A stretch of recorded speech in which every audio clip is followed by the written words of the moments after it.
Welcome to It's Good to Have Goals with Bob and Ryan.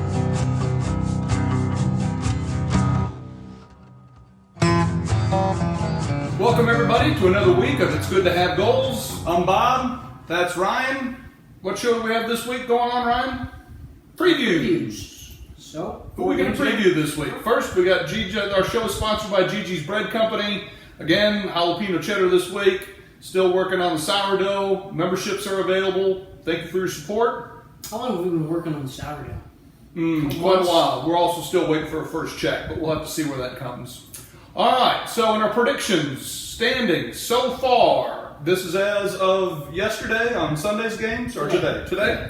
All right, so where are we at? So I've got the check. That means that I'm winning. 12 points to 8. I didn't pick up any again. 3 or 4 weeks left, maybe 2 or 3 even, honestly. Not a lot of time to recover.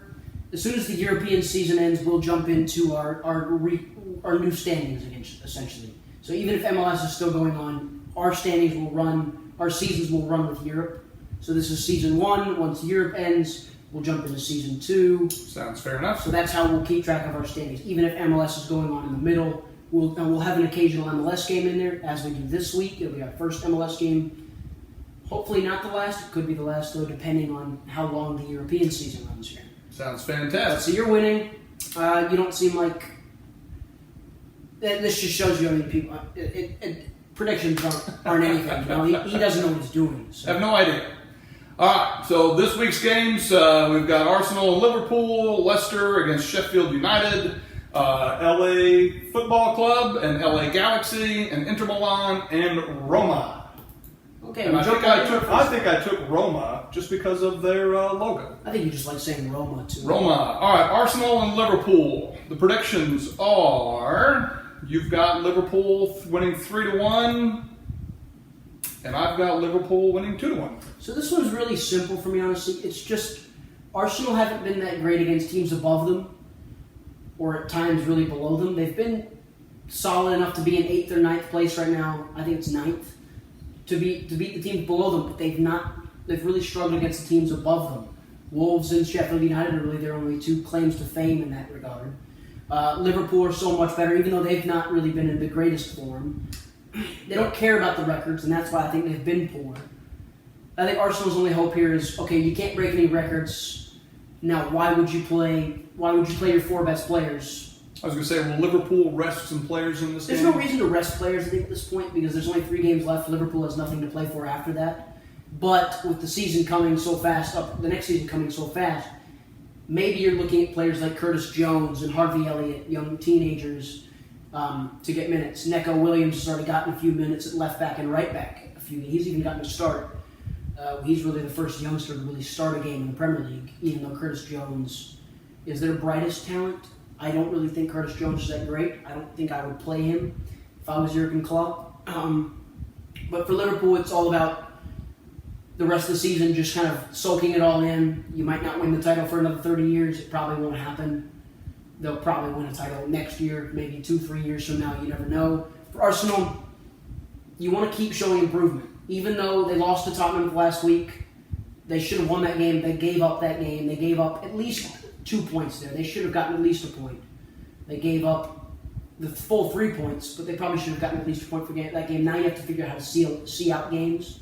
That was the problem with Man United for the last couple of years. They had good performances against the good teams, but didn't know how to beat and see out results against the lower teams. So I've gone 3-1.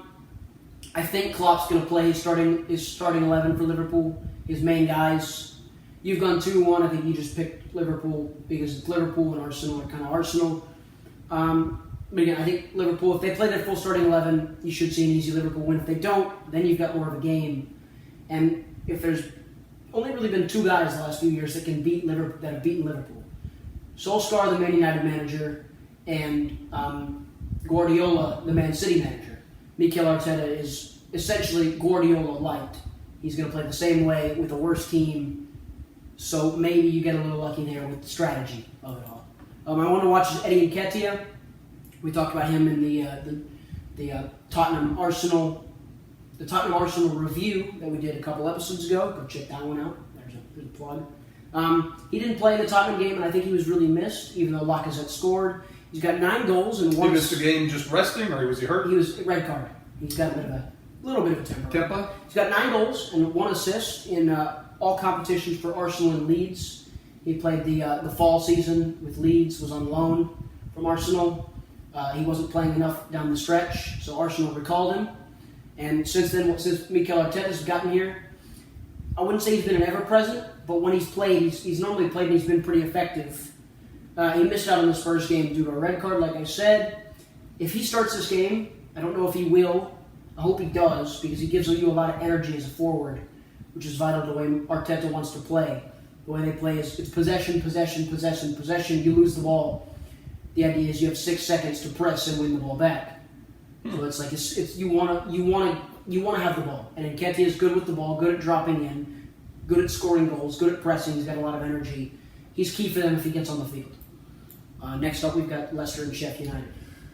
All right, and I can't remember who I took, but you've got a draw 1-1, and I'm going for Sheffield. I'm going for your team. I think I like that pick. So tell us about the game. So Sheffield, the short-sighted individual will tell you, oh my gosh, Sheffield United is going to win this game 2-3-0. Leicester just lost 4-1 to Bournemouth.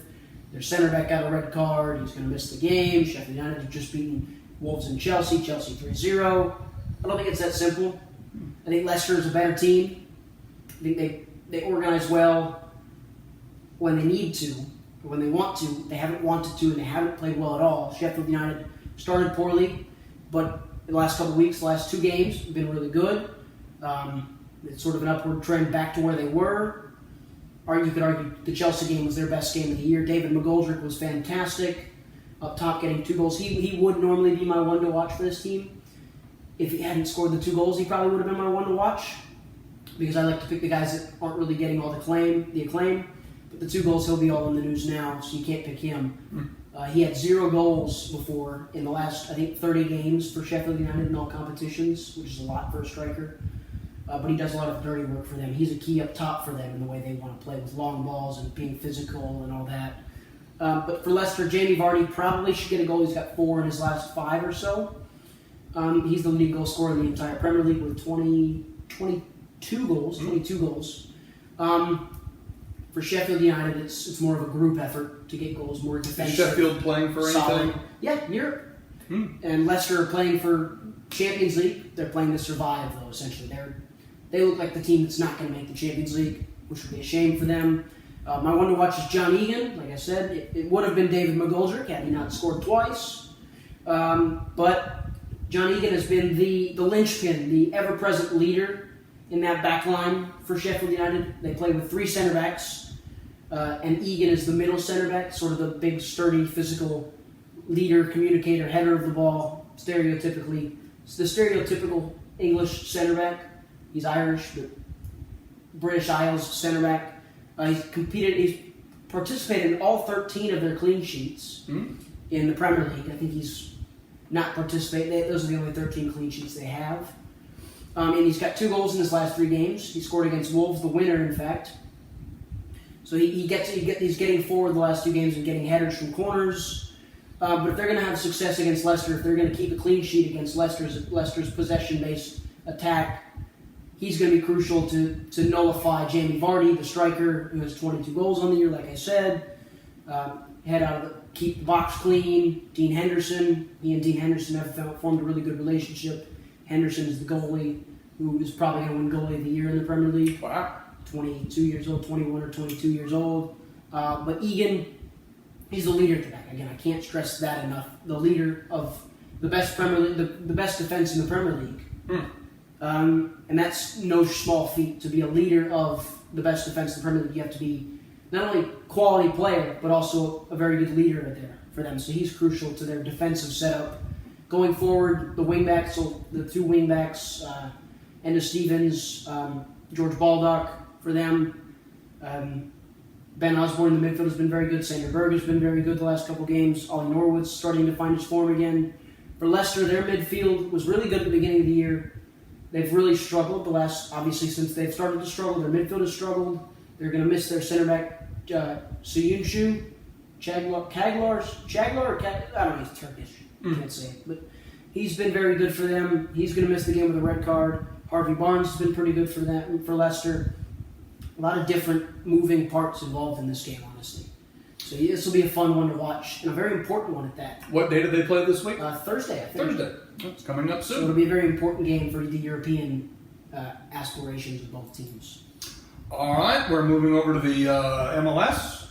For the first time. For the first time. LAFC and LA Galaxy, El Tráfico. El Tráfico. And what's his name? Garcia. Who's the big guy? Carlos Vela. Carlos Vela. He's out, right? He's not playing. He's opted not to play. He's opted not to play. It doesn't matter, though, in my opinion. I've still got LAFC 3-0. I do not like LA Galaxy at all. I think Chicharito signing for them, okay, yeah, big deal. He hasn't been that good the last 2-3 years. I think it's just a publicity stunt to mask their issues. Sell some jerseys. I do not think they're that good. I think they could be a playoff team, but they're nowhere near LAFC, who are miles away as the best team in MLS. Well, the one goal that I have for the Galaxy is going to be from Chicharito. Just to stick it to me. Yeah. But again, LAFC miles ahead of everyone else in the league, in my opinion, even with Carlos Vela. They have the most quality of any team probably in MLS history. But they need to start to win the big games. That's what I don't like about MLS. Seattle Sounders last year will always be recognized as the champions because they won the playoffs. LAFC were 20 points better. Not actually 20 points better, but they were 20 points better than everyone else in MLS. And they should have won the league. Should have, would have, could have. They didn't win it, and my man of the match is my one to watch is Brian Rodriguez, who is, as you can see, he's normally the backup to Carlos Vela, but that doesn't mean you're bad. Brian Rodriguez is probably a top 10 winger in MLS, and he's a backup, and that shows you the quality that they have. He's going to start. He's probably going to start now because obviously Vela's not playing. He's going to be a key player on one of the wings, depending, probably the right wing. He's a left winger normally, but you want to shoehorn your talent in. He and Diego Rossi are the two wingers. Rossi has grabbed a lot of interest from Europe over the winter. Rodriguez is a Uruguayan who came to MLS a year ago. He's had a tough time settling in. That's probably due to the fact that he's playing behind Carlos Vela. Hard to get in the lineup when the best player in MLS is in front of you. But in 39 career games, not just with LAFC, but with his previous club, he's only got 3 goals as a winger. That's not fantastic, but 11 assists is very good for a winger, especially the way LAFC play, where they want to get their wingers isolated with the outside backs, and they want you to either take them on the inside, as Carlos Vela does a lot of the times. He'll get the left back isolated, he'll cut inside and shoot, or the way Diego Rossi does it, where he'll get the right back isolated and take him down the end line and cut it back for another goal. Rodriguez plays more similar to Rossi, except on the right side he's going to have to beat the left back to the end line and then cut it back from the right side. So you could see a lot of goals from the two strikers for LAFC. Adama Diomande, if he plays, Bradley Wright Phillips, if he plays, look for a lot of goals from cutback spots that find someone running into the box that they can just tap on past. Fantastic. So Rodriguez could be the guy that probably takes over. I think he could leave this tournament being the talk of MLS, being the talk of Europe. I think he's better. Certainly the one to watch, so we'll have to see where that takes us. He has an opportunity to leave this tournament as the premier talent in MLS, in my opinion, if he plays well. We wish you the best of luck. All right, we got Inter Milan versus Roma. I don't know why, but I took Roma because of the logo. You took a draw, and I took Roma 2-1. What's going to happen in this game? Honestly, I mean, yes, I can tell you, but you never know. With Inter, who are sort of good, sort of bad at times. They've got a guaranteed goal almost in Romelu Lukaku. They've got a guaranteed assist probably in Lautaro Martinez. But you don't really know with them, especially with Antonio Conte involved. He's sort of got this notion that the team's not always involved. He's not happy with the team because they're not always engaged fully. And that's partly to do with their midfield, which is led by Christian Eriksen, who's been so-so, 3 goals and 3 assists since he's moved in January for $22 million from Spurs. But $22 million is not cheap. Is not his worth. He's a $50, $60 million player. that wanted to leave Tottenham for free, and they said we might as well cash in while we can. Wow. So they had no leverage in the deal, so they had to sell him for cheap. In 43 appearances for both Spurs and Inter, he's got 6 goals and 6 assists, 3 and 3 for Inter. He's the key in their midfield, kind of the playmaker in that midfield 3 for Inter Milan, the link between the defense and the attack for Lukaku and Martinez. I could easily see Roma winning this game. I could just as easily see Inter Milan winning this game. That's why I've gone for a draw. I have no idea what's actually going to happen. I couldn't really tell you.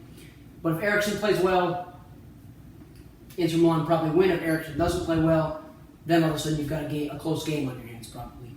For Roma, Edin Dzeko, is definitely their key player, the striker.